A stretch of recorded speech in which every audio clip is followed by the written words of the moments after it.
Start అయిన వెంటనే భువనక్క ఇక్కడికి వచ్చి మాట్లాడుతుంటే అక్కడ ఒకళ్ళు అన్నారు, ఏమనంటే దైవజనులు లేని లోటు తెలిసిపోతుంది, స్టేజ్ మీద లేకపోవడం చాలా బాధ అనిపిస్తుందని. మీరు ఎలా ఉన్నారో నేను అలానే ఉన్నాను.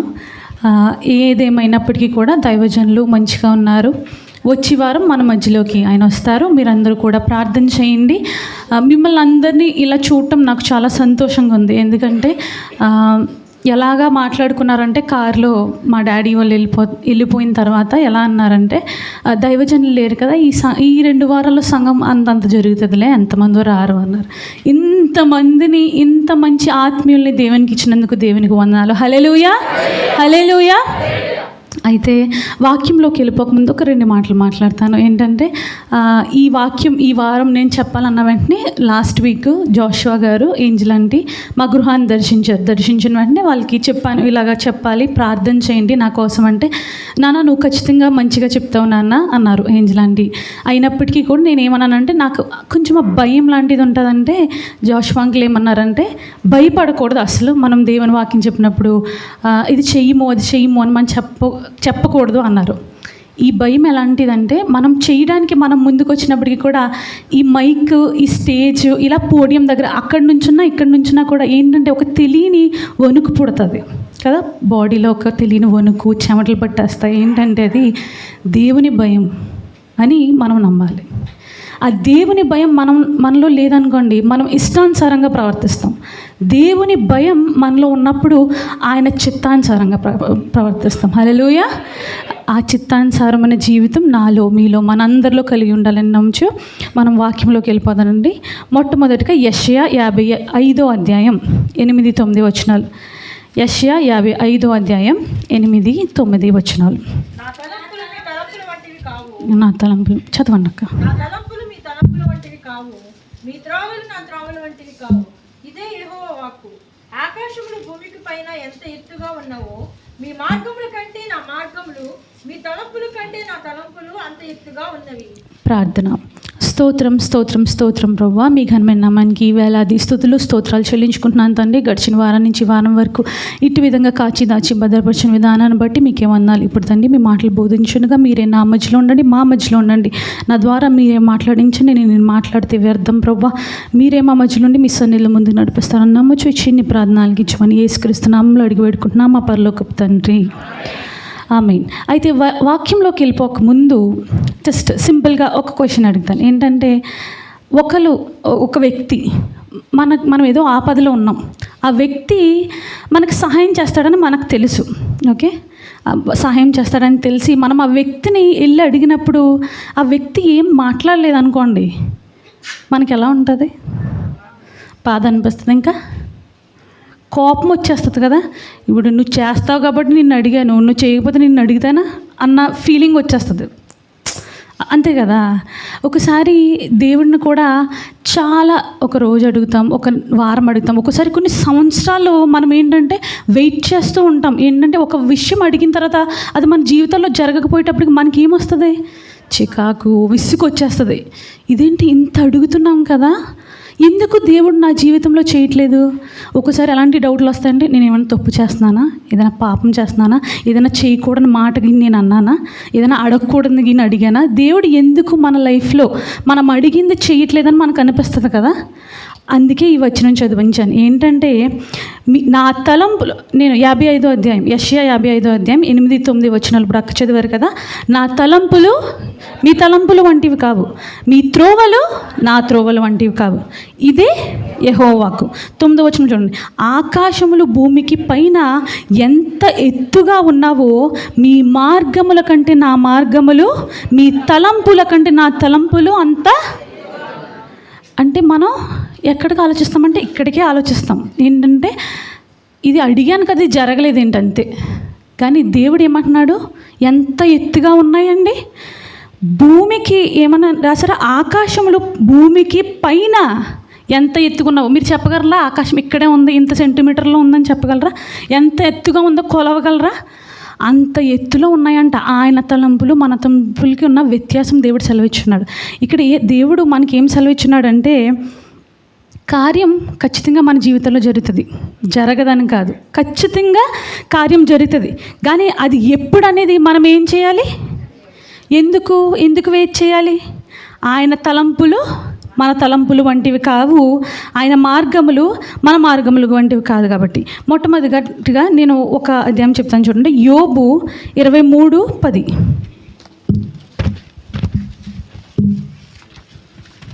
నేను నడుచు మార్గం ఆయనకు తెలియను, నేను నడుచు మార్గంలో ఆయన చదవండి అక్క. ఆయన నన్ను శోధించిన తరువాత నేను సువర్ణము వలె కనబడుదును. చదవండి. నా పాదములు ఆయన అడుగుజాడలు విడువక నడుచున్నవి, నేను ఇటు అటు తొలగక ఆయన మార్గములను అనుసరించి తిని. సరిపోద్దక 10వ వచనంలో ఉంచండి స్లైడ్. లేదు, ఆయన్ని 10వ వచనం అలా ఉంచండి. ఇప్పుడు ఈ వచనం రాస్తున్నప్పుడు యోబు జీవితం ఎలా ఉందండి? చాలా మంచిగా, పిల్లలు ఆస్తితో మంచిగా బతుకుతున్నాడా? ఈ వచనం రాస్తున్నప్పుడు యోబు దగ్గర ఏమీ లేవు. ఆయన ఎంత హీన స్థితిలో ఉన్నారంటే ఆయన దగ్గర ఏమైనా ఉన్నాయా? ఏమీ లేవు. మనం ఎలా అంటే మన దగ్గర అన్నీ ఉన్నా కూడా మనం ఏం చేస్తామంటే we are not ready to accept that we have what we have. అంటే మన దగ్గర ఏమున్నాయో అవి ఉన్నాయని యాక్సెప్ట్ చేయండి, మనకేంటి ఇంకా ఎక్కువ కావాలి. కానీ యోబు ఈ వచనం రాస్తున్నప్పుడు యోబు దగ్గర ఏమీ లేదంట. కాబట్టి యోబు ఏం రాస్తున్నారు చూడండి. నేను నడుచు మార్గము ఆయనకు తెలియను, ఆయన నన్ను శోధించిన తరువాత నేను ఎలా అవుతాను? సువర్ణము వలె. గోల్డ్ కింద నుంచి డిగ్ చేసి తీస్తారు, అందరికీ తెలుసు కదా. గోల్డ్ ఎలా తయారు చేస్తారు? దాన్ని ఏదో రుద్ది దాన్ని కాల్చి దాన్ని ఎంత రుద్దితే అంత సువర్ణముగా అవుతుంది. ఇక్కడ యోబు జీవితం అలాగే ఉంది. కాబట్టి దేవుని మౌనం అంటే యోబు ఆ పరిస్థితిలో ఉన్నాడని దేవుడికి తెలీదా? తెలుసు. ఇప్పుడు షెర్లిన్ సాక్ష్యం చెప్పింది. ఆ యొక్క వాళ్ళన్నికి ఒంట్లో బాగాలేదు, ఆయన ఇంత యాక్సిడెంట్లు ఇంత భయంకరంగా జరిగిందని దేవునికి తెలీదా? కానీ తల్లి యొక్క విశ్వాసం ఏంటి? నా ప్రార్థన ఖచ్చితంగా ఆలకించి ఆ బిడ్డకి స్వస్థత వస్తుంది, ఏం జరిగినా ఏం జరగకపోయినా. ఆ యొక్క విశ్వాసం మనలో ఉండాలి. ఫస్ట్ ఏంటంటే దేవుని మౌనం మన విశ్వాసాన్ని ఏం చేస్తుంది తెలుసా? పరీక్షిస్తుంది. మొట్టమొదటిగా దేవుని యొక్క మౌనం మన విశ్వాసాన్ని పరీక్షిస్తుంది. ఆయన మౌనంగా ఉన్నప్పుడు నువ్వు ఎలా ఉంటున్నావు? లేరనేసుకుంటాం మనం, ఇంక లేడు, నాకు అవ్వదు ఇంక ఇది అంటే మన యొక్క విశ్వాసం ఆ పరీక్షలో మనం ఏమవుతున్నాం? ఫెయిల్ అయిపోతున్నాం, పాస్ అవ్వలేకపోతున్నాం. కానీ యోబు ఇక్కడ ఏం సెలవిచ్చున్నాడు తెలుసా? నేను నడుచు మార్గము ఆయనకు తెలియదు. నీవు అనుకుంటున్నావేమో దేవుడు నిన్ను చూడట్లేదు, నేను ఏం చేసినా పర్వాలేదు, నేను ప్రార్థన చేస్తుంటే అవ్వట్లేదంటే అది అవ్వట్లేదేమో, ఇంకా దేవునికి ఏం తెలియట్లేదేమో మనం అనుకుంటున్నామేమో. చాలా జాగ్రత్త. మన నడవడికి ఎలా ఉండాలంటే ఇది మనం గ్రహించుకుని ఉండాలి. ఏంటంటే మన మార్గము ఆయనకు తెలియను, నన్ను శోధించిన తరువాత నేను సువర్ణము వలె మారిపోతాను.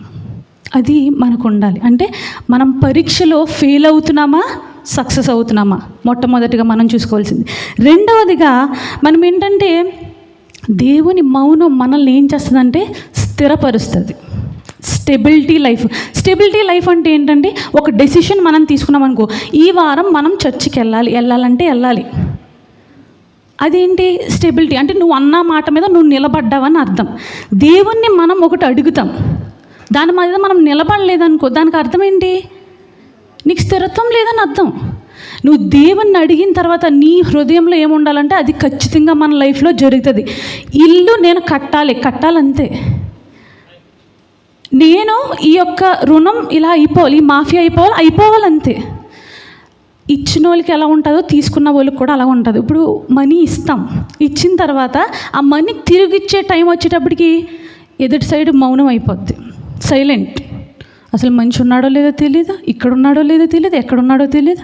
అలాగే ఉంటుంది కదా మన లైఫ్లో. చాలాసార్లు ఒకరికి మనం సహాయం చేస్తాం, కానీ ఆ సహాయం మనం తిరిగి పొందుకోవాలంటప్పటికీ ఆ మనిషి ఎక్కడ ఉంటాడో మనకు తెలియదు. కానీ మనం గుర్తుపెట్టుకోవాల్సింది ఏంటి తెలుసా? ఆ సమయంలో కూడా దేవుడు నిన్ను చూస్తున్నాడు, నీ స్టెబిలిటీ లైఫ్ దేవుడు చూస్తున్నాడు. రెండవది ఏంటి తెలుసా? దేవుని మౌనం మనల్ని ఏం చేస్తుందంటే రెండవదిగా స్థిరపరుస్తుంది. It will give us a standard life, it will give us a stability life. ఎవరి మీద ఆశపడకు, దేవుణ్ణి అడుగు. ఆయన ఎంత మౌనంగా ఉంటే నువ్వు అంత స్ట్రాంగ్ అవుతున్నావని అర్థం. హల్లెలూయా. దానికి కూడా నేను చెప్తాను చూడండి. ఆదికాండము 50వ అధ్యాయం 20వ వచనం. ఆదికాండం 50వ అధ్యాయం 20వ వచనం. మీరు నాకు కీడు చేయని ఉద్దేశించితిరి కానీ నేటి దినమున జరుగుచున్నట్లు అనగా బహు ప్రజలు బ్రతికించినట్లుగా అది మేలుకే దేవుడు ఉద్దేశించాడు. ఆమేన్. సరిపోద్ది. తీసారండి అందరూ? లేకపోతే ఇక్కడ చూడండి, ఇది ఏంటంటే ఇదే యోసేపు మాట్లాడిన మాటలు. ఎవరితో అంటే వాళ్ళ అన్నలతో. ఇక్కడ ఏం జరుగుతుందంటే ఈ యొక్క అధ్యాయంలో యోసేపు యొక్క అన్నలు ఏం చేస్తారంటే వాళ్ళ తండ్రి దివన్సండ్రులను నిద్రించిన తర్వాత వాళ్ళు భయపడతారు యోసేపు దగ్గరికి వెళ్ళి ఇది ఎలా చెప్పాలి. ఎందుకంటే వాళ్ళ తండ్రి యోసేపుని చాలా ప్రేమిస్తాడుగా, అందరికీ తెలుసు కదా యోసేపు ఎవరో, చాలా ప్రేమిస్తారు. వాళ్ళు అక్కడ ఏం జరుగుతుందో ఆయన నిద్రించిన తర్వాత వీళ్ళకి కరువు వస్తుంది. యోసేపు దగ్గరికి వచ్చి అడగాలి. అప్పుడు యోసేపు దగ్గరికి వచ్చి వాళ్ళు అడిగినప్పుడు యోసేపు ఇచ్చిన సమాధానం చూడండి.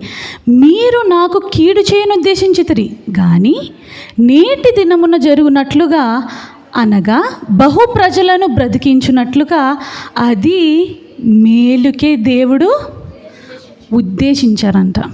అంటే పక్క వాళ్ళు మనకి కీడు చేయాలని అనుకోవచ్చు, కానీ దేవుడు నిన్ను ఎలా నిలబడతాడు తెలుసా?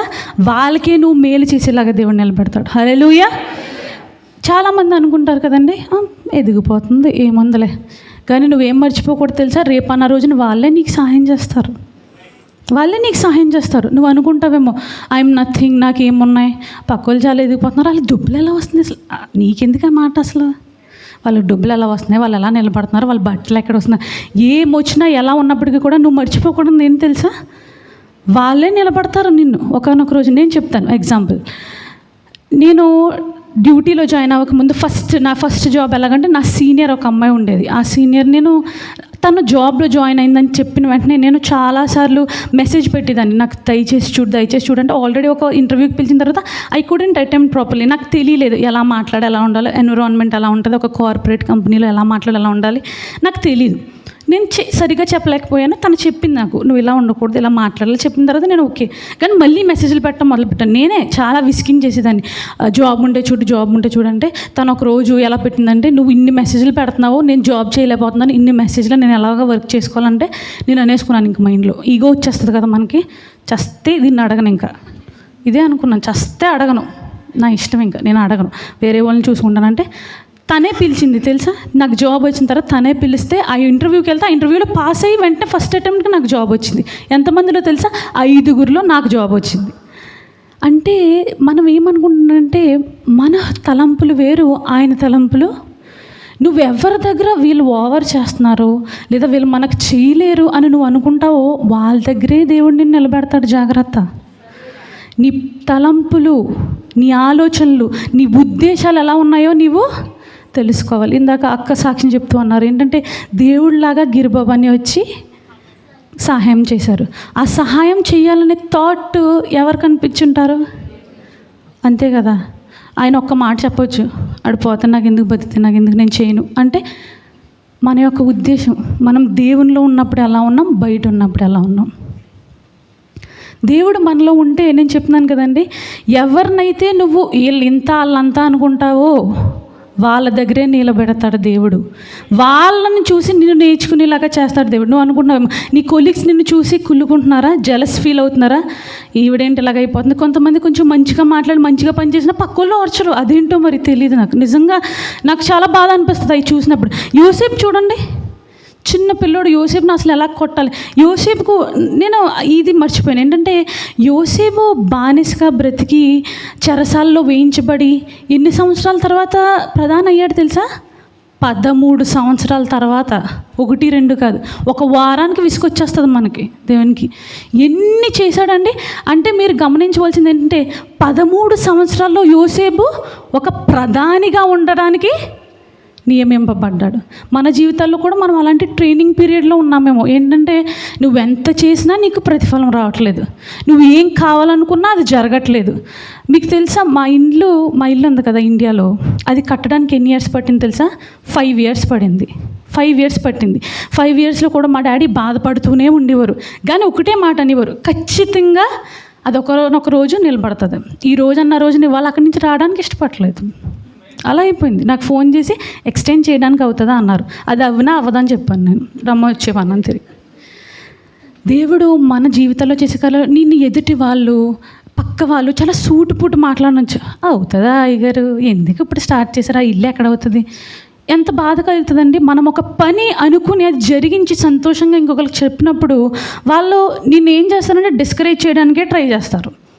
వాళ్ళు అనుకుని చేస్తారో అనుకోకుండా చేస్తారో తెలియకపోయినా వాళ్ళు డిస్కరేజ్ చేయడానికే మాట్లాడతారు. కానీ నువ్వు గుర్తుపెట్టుకోవాల్సింది ఏంటి తెలుసా, నువ్వు ఒకానొక రోజు నువ్వేమవుతావు, దేవుడు నీకోసం ఏం ఉద్దేశించాడు అది మేలుకే దేవుడు ఉద్దేశించాడు. నీ జీవితాల్లో ఏం జరిగినప్పటికీ కూడా దేవుడు మౌనంగా ఉన్నాడా?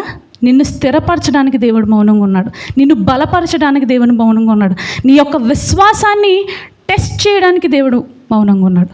మూడవదిగా దేవుని మౌనం ఆయన సమయం కోసం నిరీక్షించడం నేర్పుతుందంట. మనం ఏం చేస్తాం, వెయిట్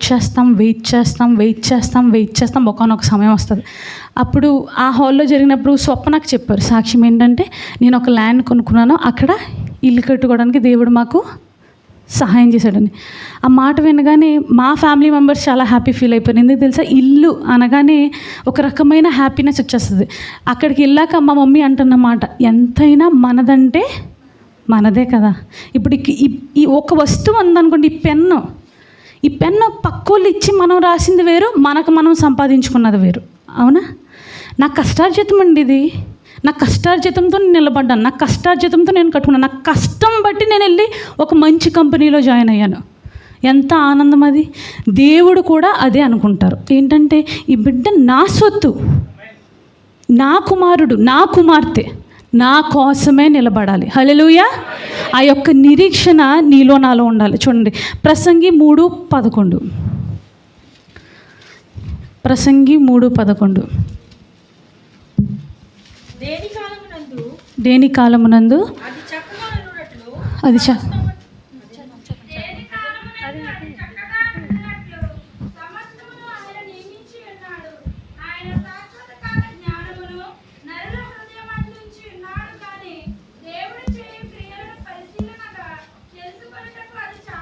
ఆమేన్. సరిపోద్ది. ఇక్కడ ఏం చదివించున్నా చూడండి, దేని కాలమునందు అంటే ఏ సమయంలో జరగవలసింది ఆ సమయమున అది కరెక్ట్గా జరగాలని సమస్తము ఆయన ఏం చేసి ఉన్నాడు, నియమించి ఉన్నాడు. ఆయన శాశ్వత కాల జ్ఞానమును నరుల హృదయమందు ఉంచి ఉన్నాడు. అంటే మనకి ఇనఫ్, మన యొక్క జీవితాల్లో మనకి ఎటువంటి జ్ఞానం కావాలో ఆ జ్ఞానం మనలో ఉంది. కానీ దేవుడు చేయు క్రియలను పరిశీలనగా తెలుసుకొనుటకు అది చాలదు. మనకి ఏంటంటే, మీకు తెలుసా 2 డిఫరెన్సెస్ ఉంటాయి, కాన్ఫిడెన్స్, ఇంకొకటి ఓవర్. కదా చూసారా ఎంత చక్కగా చెప్పారు. ఒకటి కాన్ఫిడెన్స్, ఇంకోటి ఓవర్ కాన్ఫిడెన్స్. నేను చెప్తాను. ఇప్పుడు యోబు కోసం ఈ యొక్క ఉదాహరణకి అబ్రహాంనే తీసుకుందాం. అబ్రహాము వాగ్దానం పొందాడు. ఎన్ని సంవత్సరాలు ఎదురు చూశాడు తెలుసా కుమారుడి కోసం?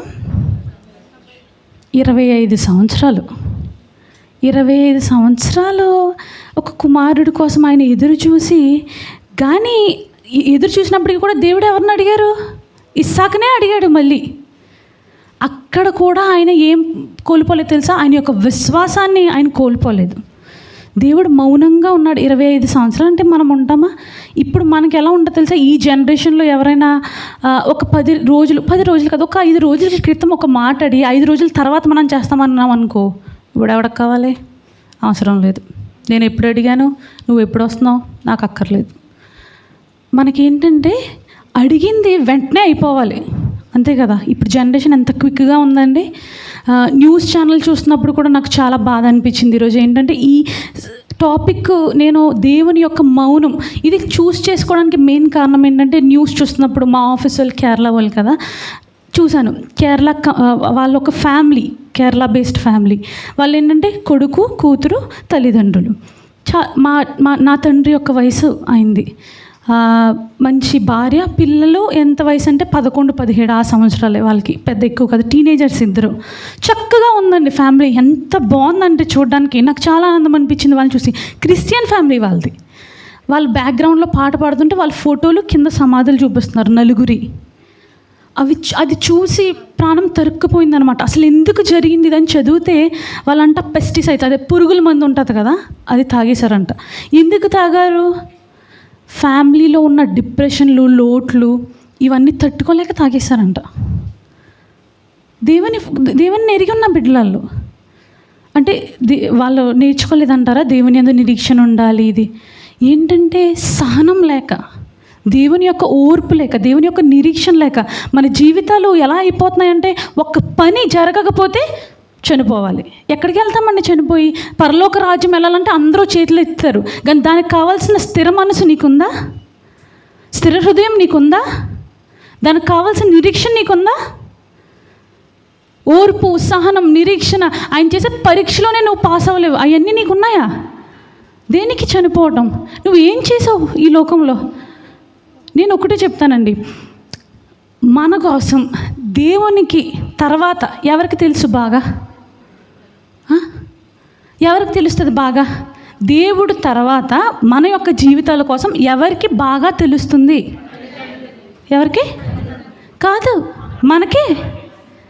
We know very well what we are. ఇప్పుడు జనరేషన్ ఎలాగుందంటే, తల్లిదండ్రులు తెలియదు నువ్వు ఎక్కడికి వెళ్తున్నావు, తల్లిదండ్రులు తెలియదు నువ్వు ఎక్కడ కూర్చుంటున్నావు, ఎక్కడ తింటున్నావు. వాళ్ళు ఒకటే చూసుకుంటారు, ఏంటి నువ్వు సంతోషంగా ఉన్నావా, నువ్వు మంచిగా ఉన్నావా. నా తండ్రి ప్రతిరోజు నాకు ఫోన్ చేస్తారు, మీకు చెప్పకపోవటమే. వెళ్ళి వాళ్ళు ఐ థింక్ 15 to 20 days అయింది, ప్రతిరోజు ఆయన నాకు ఫోన్ చేస్తారు. కానీ ప్రతి విషయం ఆయనకు తెలుస్తుందా? ఒకవేళ నాకు కొంచెం ఇక్కడ ఫీవర్ వచ్చినా, నాకు కఫ్ వచ్చినా ఆయనకు తెలుస్తుందా? నేనేం చెప్తాను, నేను బాగానే ఉన్నాను డాడీ, పర్వాలేదు, దేవునికి స్తోత్రం, అని మంచిగా ఉన్నాను అని తెలుస్తుందా? ఎవరికి తెలుసా? మనకే తెలుసు. మనం ఏంటో మనకు తెలుసు. మనము ఎదుటి వాళ్ళని సంతోషపెట్టడంలో నిమగ్నం అయిపోతాం. మనం వేసుకున్న వస్త్రం బాగుందా, మనం చూడడానికి బాగున్నామా, మన నడవడి ఇక్కడ ఎలా ఉంది, మనం వేసుకున్న చెప్పులు ఎలా ఉన్నాయి, ఇంతేగాని నీ హృదయం ఎలా ఉందో ఎవరు? I don't think so. నేను ఈరోజు చెప్తున్నాను, ఏం తెలుసా, నీలో ఉన్న బాధ, నీలో ఉన్న దుఃఖం ఎవ్వరికీ తెలియదు. నువ్వు పైకి చిరునవ్వు నవ్వుతున్నావు, కానీ నీ హృదయ రోదన ఎవరికి తెలుసు? దేవుడికి, నీకే తెలుసు. చెప్పగలరా నేను ఎంత బాధపడుతున్నాను? నాకు చంద్రకళక్క లాస్ట్ వీక్ చెప్పారు, ఏమని, డబ్బులు దొంగతనం చేశారు. ఎవరో కాదు, వాళ్ళ రూమ్మేటేనంట. తెలిసినా కూడా ఆవిడ వెళ్ళి చెప్పి, నీకు బుద్ధి ఉందా, నువ్వు ఎందుకు తీసావని చెప్పగలరా? ఆ హృదయ రోదన ఎవరికి తెలుస్తుంది? ఇక్కడ 1 dirham కూడా చాలా ఇంపార్టెంట్, అవును కదా. పరిస్థితులు అసలు బాగాలేవు, బయట ఉద్యోగం పోతే వస్తుందో రాదో తెలియదు. ఎంత కష్టపడితేనే కానీ మనం ఈరోజు నిలబడలేకపోతున్నాం. అయినప్పటికీ కూడా ఎదుటి వాళ్ళ కోసమే బతుకుతాం మనం. అవును, ఎదుటి వాళ్ళ కోసమే బతుకుతాం. మన నడవడిక, first you should love your self. First నిన్ను నువ్వు ప్రేమించుకోవాలి. ఏమని మనం పరలోక ప్రార్థన చేస్తాం, మరణస్తులను క్షమించిన ప్రకారము, అంతే. మనం క్షమించబడిపోతే సరిపోద్ది, పక్కోళ్ళు మనకి ఎందుకులే కదా. నిన్ను నువ్వు ప్రేమించుకోవాలి ఫస్ట్. ఎందుకంటే దేవుడు నువ్వు పక్కోళ్ళని ప్రేమించాలని కానీ పక్కోళ్ళని సాటిస్ఫై చేయాలని కాదు దేవుడు నిన్ను నిర్మించుకుంది. నిన్ను నువ్వు నిలబెట్టుకుంటే పక్కోళ్ళు ఆటోమేటిక్గా నీకు అట్రాక్ట్ అవుతారు. అది అట్రాక్ట్ అంటే మీరు ఏదో అనుకుంటున్నారు, అలా కాదు. ఆ బిడ్డలో నేను నిలబడాలి, ఆ బిడ్డలో నేను వాక్యం చెప్పాలి, ఆ తల్లిలాగా నేను మాట్లాడగలగాలి, అటువంటి హోప్ నీ యొక్క జీవితం వేరే ఒకరికి ఇవ్వాలి. అంతేగాని ఈవిడికిలాగా నా వదిలే, పక్కకి వెళ్తేనే ఏదో సామెత కూడా ఉండేది అప్పుడు మా ఇంటి దగ్గర అనేవారు. బాబా వాళ్ళ నోట్లో నూరాడితే ఇంకంతే. ఇంకా దిస్ వాజ్ ద వే. నేను అందుకే ఏంటంటే ఒకటే, మా డాడీ కూడా వెళ్ళిపోయినప్పుడు ఇందాక కూడా నాకు చాలా టెన్షన్ వచ్చేస్తుంటే మా డాడీకి మెసేజ్ చేస్తున్నాను, మీరు గమ్మున వచ్చేయండి, త్వరగా వచ్చేయండి. మా డాడీ నాకు పంపించారు ఒక పాట, స్థిరపరచువాడవు బలపరచువాడవని. అది చూడగానే చాలా ఆనందం అనిపించింది. చాలా నాలో ఒక తెలియని బలం వచ్చింది. నాకంటే నా తండ్రి తర్వాత, ఆత్మీయ తండ్రి తర్వాత ఈ యొక్క నా తండ్రికి నేను ఏంటో తెలుస్తుంది. ఆయనకి తెలుసు నాకేంటి, నేను ఎలా ఉంటానని. అప్పుడు నేను అనుకున్నాను, ఫస్ట్ నన్ను నేను ప్రిపేర్ చేసుకోవాలి. ఒకరితో మనం మాట్లాడాలంటే నువ్వు కరెక్ట్గా ఉండాలి ఫస్ట్ కదా, అంతే కదా. నువ్వు కరెక్ట్గా ఉండాలి. నీ నిరీక్షణ ఎలా ఉంది, నీ యొక్క ఓర్పు ఎలా ఉంది, నీ యొక్క సహనం ఎలా ఉంది, ఏం చూపించగలుగుతున్నావు దేవుడికి? నువ్వు మాట్లాడితే తప్పు, కూర్చుంటే తప్పు, నుంచుంటే తప్పు, అలా ఉంటారు ఇప్పుడు జనరేషన్లో, అంతే కదా. ఈ సారీ కట్టుకుందేంటి, కలర్ సూట్ అవ్వలేదు, నా పక్కన కూర్చున్నాడేంటి, అటు వెళ్ళి కూర్చుంటాను. దేవుడు అందరినీ ఒకే రకంగా నిర్మించి ఉన్నాడండి. నువ్వు తెల్లగున్నావు, నువ్వు నల్లగున్నావు, నువ్వు పొట్టుగున్నావు, నువ్వు పొడుగున్నావు అని కాదు దేవుడు నిర్మించింది. నీ హృదయం ఎంత శుద్ధిగా ఉందో దేవుడు చూడాలనుకున్నది. నువ్వు ఎలా నిలబడుతున్నావు దేవుని కోసం, నీ నిరీక్షణ ఎలా ఉంది దేవుని కోసం. నాకు పని అవ్వట్లేదు, ఎన్ని నెలల నుంచి, ఎప్పటి నుంచి అవ్వట్లేదు తెలుసా? 2 రోజుల నుంచే. అయినా దేవుడి మీద నాకు నమ్మకం లేదు. ఎలా చెప్పగలగాలి తెలుసా? 10 రోజుల నుంచి నా పని అవ్వకపోయినా, 1 సంవత్సరం నుంచి నా పని అయిపోయినా, 5 సంవత్సరాలు పట్టింది నా గృహం నిర్మించుకోవడానికి. కానీ ఈరోజు నేను అదే గృహంలో ఉండి ఆనందిస్తున్నాను. హల్లెలూయా. నీ నిరీక్షణ ద్వారా ఎదుటి వాళ్ళకి ఆ యొక్క హోప్ కలగాలి. ఏం తెలుసా? ఆ తల్లిలాగా నేను ప్రార్థన చేస్తే దేవుడు నాకు కూడా కార్యం జరిగిస్తాడు. హల్లెలూయా.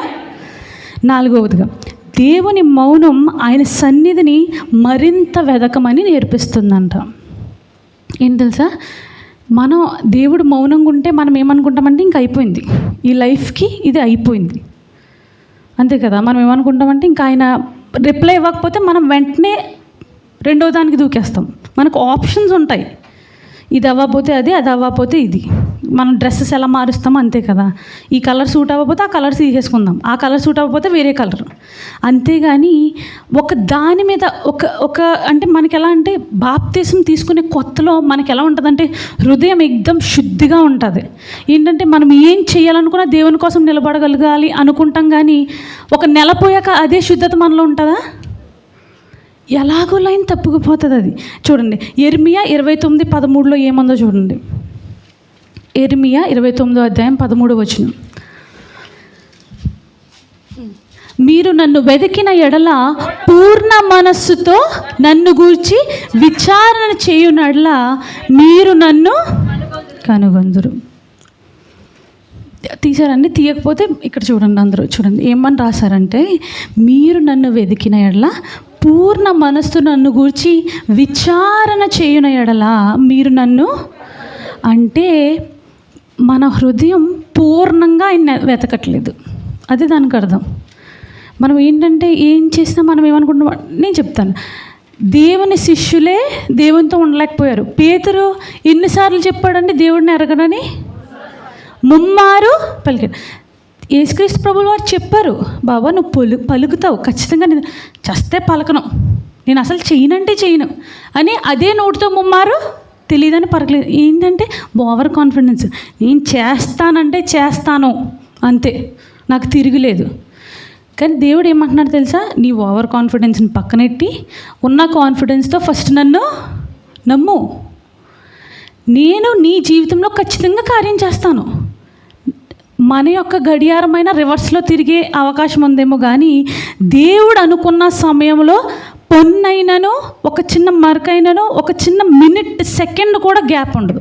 ఆయన అనుకున్నాడంటే నీ జీవితంలో ఆ యొక్క తేదీన, ఆ యొక్క సమయాన కార్యం జరుగుతుంది, ఖచ్చితంగా జరుగుతుంది. నాకు తెలీదు, ఇప్పుడు నేను ఇక్కడ నుంచుని బోధిస్తున్నాను, ఇంతమంది కూర్చుని నా మాటలు వింటున్నారు. ఒక్కొక్కరి జీవితంలో ఏమేమి ఉన్నాయి, దేనికోసం నిరీక్షిస్తున్నారో నాకు తెలుసా? పోనీ నేను ఎందుకు నిరీక్షిస్తున్నానో తెలుసా? ఎవరికి తెలుసు? దేవునికి, మీకే తెలుసు.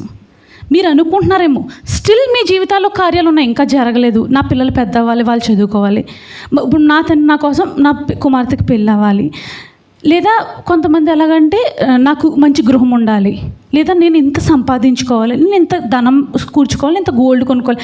ఏదేమైనప్పటికీ మన జీవితంలో మన యొక్క కోరికలు ఏదేమైనప్పటికీ కూడా దేవుడు ఏం చెప్తున్నాడో తెలుసా?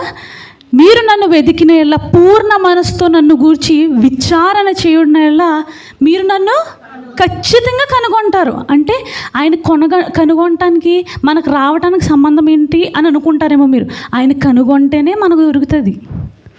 ఇప్పుడు ఒక వస్తువు కావాలి మనకి, ఆ షాప్ ఎక్కడుందో తెలిస్తేనే కదా మనం వెళ్ళి. ఇప్పుడు స్టేషనరీ కావాలనుకుంటున్నాం, ఒక పెన్ షాప్కి వెళ్ళి, కాయగూరల షాప్కి వెళ్ళి వెతుకుతామా? ఎక్కడికి వెళ్తాం? స్టేషనరీ షాప్కి వెళ్ళి వెతుకుతాం. ఇప్పుడు మనకి ఇది ఏమంటారు, టమాటా కావాలనుకో, ఎక్కడికి వెళ్తాం? ఏదైనా మామూలు గ్రోసరీలకి వెళ్ళి అలాగెళ్ళి తీసుకుంటాం. ఎందుకు? మనకు తెలిసి అక్కడ ఉంటుంది కాబట్టి అక్కడికి వెళ్ళి మనం అది ఎక్కడ ఏది తీసుకోవాలో అదే తీసుకోవాలి. అలాగా మన యొక్క హృదయ కోరికలు తీర్చేది ఎవరు? అప్పుడు మనం ఎవరిని కనుగొనాలి? దేవుని కనుగొనాలి. దేవుడు ఎక్కడుంటాడండి? మన హృదయం చాలా కల్మషం లేనిది కదా. దేవుడు మన హృదయంలో ఉండడానికి చాలా కాన్ఫిడెంట్గా చెప్పారు. మన హృదయానికి అసలు ఆయనకి చోటు ఇస్తున్నామా? ఆయనకి చోటిస్తున్నాం. అసలు ఒక పాట ఉంటుంది, నాకు చాలా ఇష్టమైన పాట. నేను మొట్టమొదటిగా ప్రసంగం మా ఇంట్లో గృహంలో కూర్చొని చేసినప్పుడు నేను చెప్పిన వాక్యంలో పాడని ఈ పాట ఏంటి తెలుసు? చాలా పాత పాట. హృదయామనేడు తలుపునద్ద యేసునాదుండు నిలచి సదయుడగుచు తట్టుచుండు సకల విధములను నిలచి సదయుడగుచు తట్టుచుండు సకల విధములను. దానికి అర్థం ఏంటి తెలుసా? హృదయం అనేది తలుపు దగ్గర యేసుక్రీస్తు ప్రభువుల వారు లేదా తండ్రి అయిన దేవుడు నిలబడి తడుతున్నారంట. ఎందుకు? నువ్వు నాకు ద్వారం ఇస్తే నేను లోపలికి వచ్చి నివసించి నీ యొక్క హృదయ వాంఛల్ని తీరుస్తానని. అందుకే ఇక్కడ ఏమని చదివించిన దేవుని మౌనం ఆయన సన్నిధిని మరింత వెదకమని. అంటే మనం ఏం చేస్తామంటే లాస్ట్ వీక్ ఒకరు పాస్టర్ అశోక్ గారు వాక్యం చెప్తే ఏమన్నారు తెలుసా? ఆయన కాలేజీలో హాస్టల్లో కూర్చుని బైబిల్ చదువుకుంటా ఏం చేశారండి? వాక్యాన్ని కరెక్ట్ తినేశారంట, తింటూనే ఉన్నారు. అందుకే ఈరోజు లాస్ట్ వీక్ మన దగ్గరకు వచ్చి తిన్నది మనకి చెప్పగలిగారు. ఆ రుచి ఎప్పుడు తెలుస్తుంది? తింటూ ఉంటేనే తెలుస్తుంది. సర్లే ఇంకా ఇక్కడికి చాలే అని ఆపేస్తామండి. ఇప్పుడు ప్రతిరోజు మనం బ్రేక్ఫాస్ట్ చేస్తాం, లంచ్ చేస్తాం, డిన్నర్ చేస్తాం. అది ప్రతిరోజు జరుగుతుంది. ఒకరోజు ఇంకా చాలే విసుగొచ్చేసింది ఇంకా తిని అని ఆగిపోతామా? దేవుని వాక్యం కూడా అలాగే ఉండాలి మన యొక్క జీవితాల్లో. ఒక కార్యం నీ జీవితంలో జరగట్లేదంటే నువ్వు దాన్ని తింటూనే ఉండాలి. నువ్వు చదువుకుంటావు, ఒక పొజిషన్లోకి వెళ్ళాలని చదువుతావు, బోర్ కొట్టేస్తుందని మధ్యలో ఆపేసి డైరెక్ట్ పొజిషన్లోకి వెళ్ళిపోతామండి. ఆ పొజిషన్ కోసం మనం ఏం చేయాలి? కష్టపడాలి. మన యొక్క రక్తాన్ని చిందించినా ఒక్కోసారి అది అవ్వదు. బాబు రక్తం కారు చేస్తున్నానండి బాబు అవ్వట్లేదు అంటారు కదా మన లైఫ్లో ఒక్కోసారి. అలాగా దేవుడు మన జీవితంలో ఏదైనా కార్యం చేయట్లేదు అనుకో, నువ్వు ఇంకా ఎక్కువగా ప్రార్థన చేయాలి, ఇంకా ఎక్కువ దేవుని యొక్క వాక్యాన్ని నువ్వు చదవాలి. మనం ఏంటంటే జనరేషన్ కదా, టెక్నాలజీ. ఇప్పుడు ప్రతిదీ ఏంటంటే చాట్‌జీపీటీ, ప్రతిదీ చాట్‌జీపీటీయే.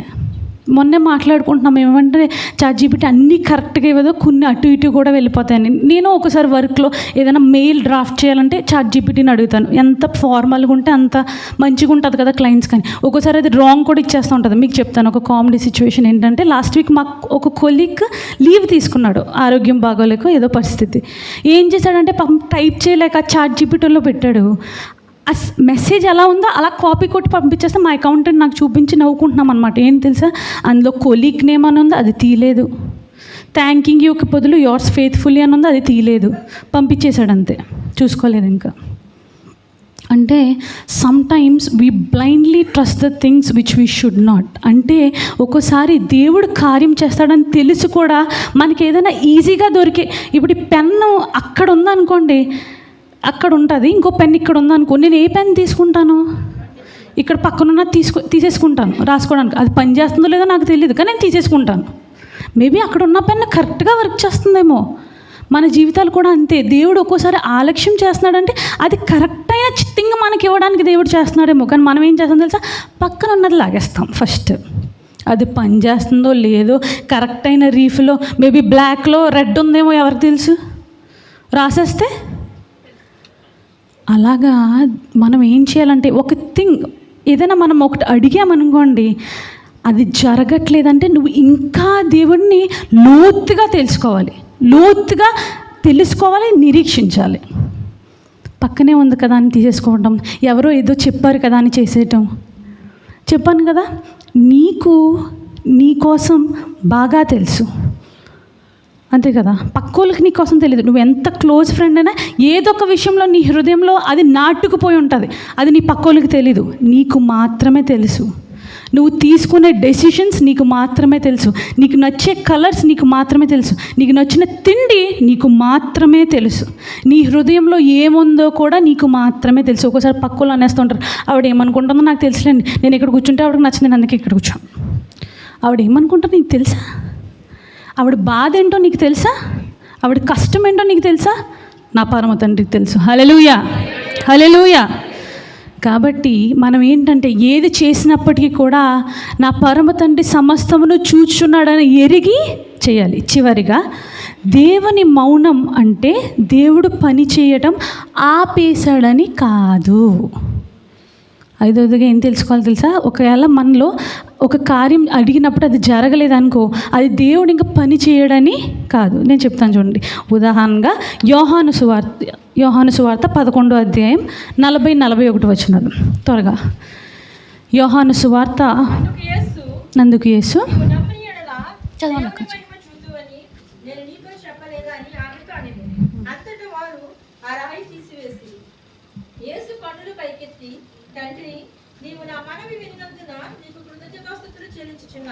ఆమేన్. ఇది ఎవరి కోసం చెప్తున్నారో తెలుసా? ఎవరి కోసం అండి? లాజరు. అందరికీ తెలుసు లాజరు ఏమవుతాడు? ఆయన చనిపోయి అప్పుడే 4 రోజులు అయిపోతాయి. 4వ దినాన్నే యేసుక్రీస్తు ప్రభువుల వారు వస్తారు. నేను యాక్చువల్లీ ఈ అధ్యాయం నేను తీసుకున్నప్పుడు మొత్తం 1 నుండి 44 వరకు చదివించాలి. ఎందుకు నేను ఈ రెండే తీసుకున్నానంటే, ఇక్కడ యోహాను సువార్త 11:40లో దేవుడు ఏమని సెలవిచ్చున్నాడంటే వాళ్ళ అక్కగారికి, అందుకు యేసు నీవు నమ్మిన ఎడల దేవుని మహిమ చూతువని నేను నీతో. అక్కడ మనం అనుకుంటాం అక్కడ దేవుడు చెప్పినా నమ్మలేదండి, మాకేం జరగట్లేదు కదా, మాకు ఎలా తెలుస్తుంది అనుకుంటారేమో మీరు. ఇక్కడ దేవుడు ఏమని సెలవిచ్చున్నాడు తెలుసా? దేవుని మహిమ చూతువని నేను నీతో చెప్పలేదా? ఒక్కసారి దేవుడు మన జీవితాల్లో కూడా సూచక్రియలు ఖచ్చితంగా చేస్తారు. ఇప్పుడు లాజర్ను లేపలేదా దేవుడు? ఆలస్యమైంది, 4 రోజులు ఆలస్యమైంది. దేవుడు వచ్చి ఆయన కార్యాన్ని చేశాడా చేయలేదా? ఆ కార్యం జరగటం వల్ల దేవుడు డబల్ మహిమపరచబడ్డాడు. హల్లెలూయా. ఆ యొక్క రోజున ఏమనుకున్నారంటే అందరూ 4 రోజులు అయిపోయింది కదా, ఇంక జరగదు, ఇంకేమవుతుంది, వచ్చి ఏడవటం తప్పించి ఇంకేమీ ఉండదు. కానీ ఇక్కడ దేవుడు సెలవిచ్చిన మాట ఏంటి తెలుసా? నీ జీవితంలో ఆలస్యం అవుతుందో ఏదైనా అవ్వకుండా దేవుడు సెలవిచ్చిన మాట, అందుకు యేసు నీవు నమ్మిన ఎడల దేవుని మహిమ. అంటే మన జీవితంలో ఒకటి ఆలస్యం అవుతుందంటే ఏదో ఒక రోజున మన జీవితాల్లో ఏం కనపరచబడుతుంది? దేవుని అంతకన్నా ధన్యత ఏం లేదు తెలుసా మన జీవితాల్లో. అంతకన్నా గొప్ప ఇంకేమీ లేదు. నేను చెప్తాను.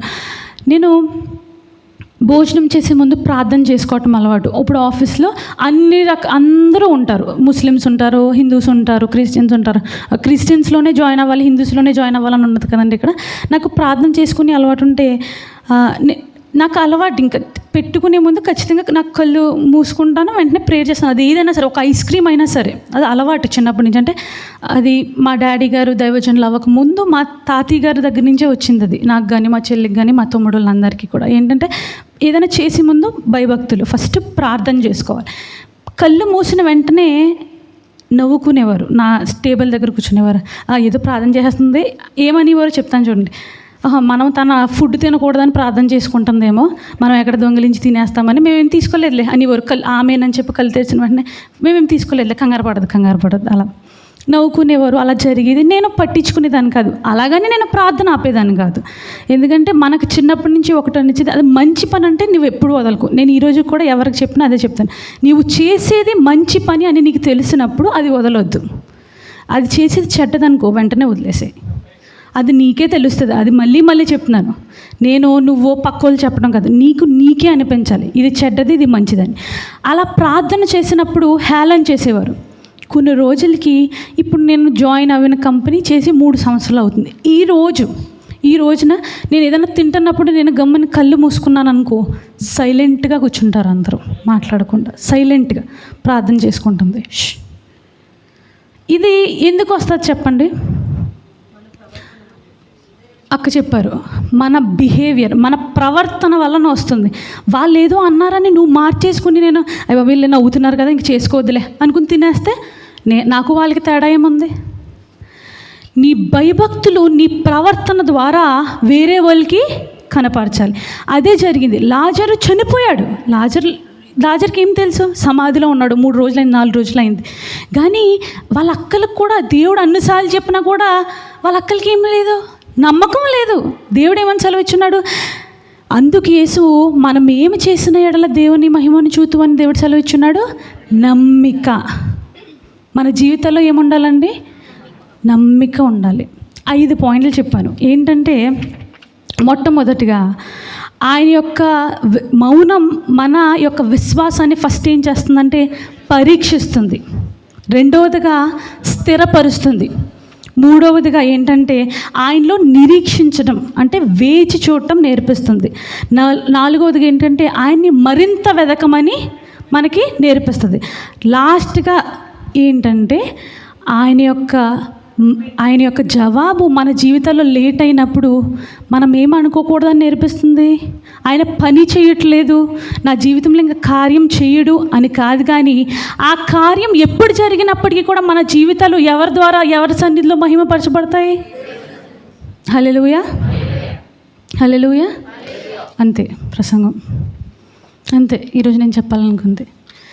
నేను మళ్ళీ చెప్తున్నాను, ఎందుకు ఈ యొక్క ప్రసంగాన్ని ఎంచుకున్నానంటే మనలో చాలామందికి నిరీక్షణ ఉండట్లేదు. We are losing hope. మనలోని ఏంటంటే ఓకే, దేవుడు ఖచ్చితంగా ఈ సమయంలో కాకపోయినా వేరే సమయంలో అయినా కార్యం జరిగిస్తాడని మనం మర్చిపోతున్నాం. ఎందుకు తెలుసా? నువ్వు వేరే వాళ్ళ కోసం బ్రతకటం వల్ల. వాళ్ళు నన్ను చూసి హేళనగా మాట్లాడుతున్నారే, వాళ్ళు నన్ను చిన్న చూపు చూస్తున్నారే, వాళ్ళు నాకు ఈ డ్రెస్ బాగోలేదన్నారే, నాకు ఈ సారీ బాగోలేదన్నారే. కాదు, నిన్ను దేవుడు ఎలా చూడాలనుకుంటున్నాడు అనేది నువ్వు తెలుసుకోవాలి. అందుకే నేను ఇందాక ఒక ప్రశ్న వేశాను, దేవుడు తర్వాత ఎవరికి నీ కోసం బాగా తెలుసు? నీకే బాగా తెలుసు. నీకు ఈ డ్రెస్ సూట్ అవుతుందని తెలుసు, నీకు ఈ మేకప్ సూట్ అవుతుందని తెలుసు, నీకు ఈ హెయిర్ సూట్ అవుతుందని తెలిసిన దానివి నీ జీవితంలో నువ్వు ఎలా జీవిస్తే అది కరెక్టో రాంగో నీకు తెలీదా? దేవుని యొక్క రాకడ వచ్చేటప్పటికి మనం ఎటు విధమైనటువంటి సిద్ధపాటు, స్థిరత్వం, నిరీక్షణ కలిగి ఉన్నామో తెలుసుకోవాలి. దేవుడు మిమ్మల్ని అందరినీ బహుగా దీవిస్తాడని నాకు చాలా నమ్మిక. ఎందుకు తెలుసా? ఎవరు ఉన్నప్పటికీ లేనప్పటికీ కూడా అందరికీ డ్యూటీలు ఉన్నాయి కదా. అందరూ వచ్చారు దేవుని సన్నిధికి, దేవుని స్తుతించడానికి, దేవుని ఆరాధించడానికి. అవునా? పక్కోళ్ళకు ఉన్నాయి, మీకు ఉన్నాయి, కానీ వాళ్ళకి వీళ్ళకి తేడా ఏంటి తెలుసా? మీ యొక్క నమ్మిక దేవుని సన్నిధిలో మిమ్మల్ని నిలబడుతుంది. హల్లెలూయా. మీ యొక్క ఎంత రోదన ఉన్నప్పటికీ కూడా, మనసులో ఎంత బాధ ఉన్నప్పటికీ కూడా దేవుని యొక్క విశ్వాసం మిమ్మల్ని ఈరోజు ఈ సన్నిధిలో నిలబెడుతుంది. హల్లెలూయా. ఆయన రాకడ కొరకు నీవు నేను ఎలా ఉండాలంటే సిద్ధపాటు కలిగిన సంఘం, వధువు సంఘంగా లేపబడాలి. హల్లెలూయా. తల్ల ఉంచండి, కళ్ళు మూసుకొని చిన్న ప్రార్థన చేసుకుందాం. స్థిరపరచువా